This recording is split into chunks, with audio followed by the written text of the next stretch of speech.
અને હવે સમાચાર ગાંધીનગરથી, જ્યાં ટાઇફોઇડના 130 કેસ નોંધાયા છે। 11 દર્દીઓને સારવાર પછી ડિસ્ચાર્જ આપી દેવાયું છે। 120થી વધુ લોકો હજુ પણ સારવાર લઈ રહ્યા છે। કોર્પોરેશન દ્વારા 8056 ઘરના 27108 લોકોનો સર્વે કરાયો। અત્યાર સુધીમાં 5000 ક્લોરીનની ટેબ્લેટ અને 3000 ORS પેકેટ્સનું વિતરણ પણ કરાયું છે।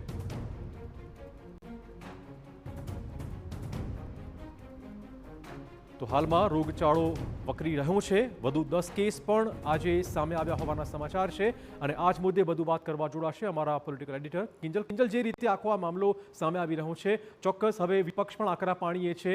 ક્યારે રોગચાળો કાબૂમાં આવશે, એક મોટો સવાલ છે।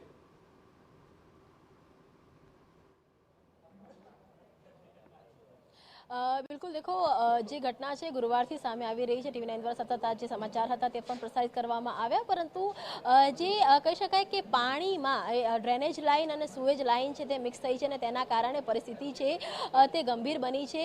चिरागे કહ્યું તે પ્રમાણે 132 જેટલા લોકો છે તે અત્યાર સુધીમાં ટાઇફોઇડ થી અસરગ્રસ્ત થયા છે કે જેમની સારવાર છે તે સિવિલ હોસ્પિટલમાં ચાલી રહી છે।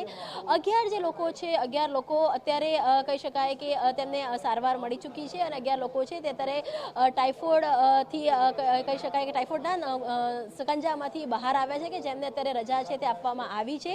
જો કે સિવિલમાં જે તંત્રને સ્ટેન્ડ બાય હેલ્થ વિભાગ દ્વારા કરી દેવામાં આવ્યું છે। સિવિલની જો વાત કરવામાં આવે તો 15 વધારાના ડોક્ટર છે તે ફાળવવામાં આવ્યા છે કે જેમાં 5 જે બાળકોના ડોક્ટર એટલે કે પીડિયાટ્રિશિયન છે તેમની ફાળવણી કરવામાં આવી છે। આરોગ્ય વિભાગ જે કોર્પોરેશન દ્વારા તો સર્વેલન્સની કામગીરી ચાલી રહી છે, પરંતુ આરોગ્ય વિભાગ દ્વારા 63 જેટલી સર્વેલન્સની ટીમ છે તે બનાવવામાં આવી છે કે જે આ ત્રણે અલગ અલગ જે વિસ્તારો છે કે જ્યાં ટાઇફોઇડની શંકા જોવા મળી રહી છે ત્યાં સર્વેલન્સ કરી રહી છે। તેની સાથે જ 31 rapid surveillance team, rapid response team છે તે બનાવવામાં આવી છે કે જેના દ્વારા હવે જે ટાઇફોઇડ છે તે ન ફેલાય તેની માટેનો પ્રયાસ છે તે કરવામાં આવ્યો છે। ચિરાગ, પણ સૌથી મોટો સવાલ એ છે કે ડ્રેનેજ લાઇન અને સુએજ લાઇન એક કેવી રીતે થઈ ગઈ? આ જે પાણી હતું, આ પાણી પ્રદૂષિત પાણી હતું, લોકોના ઘર સુધી પહોંચતું હતું અને લોકો ફરિયાદ કરતા હતા, ત્યાં સુધી તંત્ર દ્વારા કોઈ કામગીરી કરવામાં ન આવી। જો કે હાલાકી 2 દિવસથી સીએમઓ દ્વારા પણ સતત બેઠક લેવામાં આવી રહી છે। આજે પણ બપોર બાદ હેલ્થ વિભાગની એક બેઠક છે અને અત્યારે જે પ્રાથમિકતા છે સરકારની તે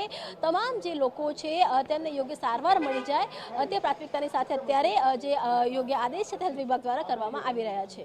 ધન્યવાદ કિંજલ તમામ જાણકારી બદલ। તો કેસ ચોક્કસ વધી રહ્યા છે, બીજી બાજુ તંત્ર પણ હવે રહીને જાગ્યું છે અને હાલમાં સર્વેનું કામ ચાલી રહ્યું છે। લીકેજ શોધવાની પ્રક્રિયા પણ ચાલુ છે, લીકેજનું સમારકામ પણ કરાયું છે કેટલીક જગ્યાઓ પર।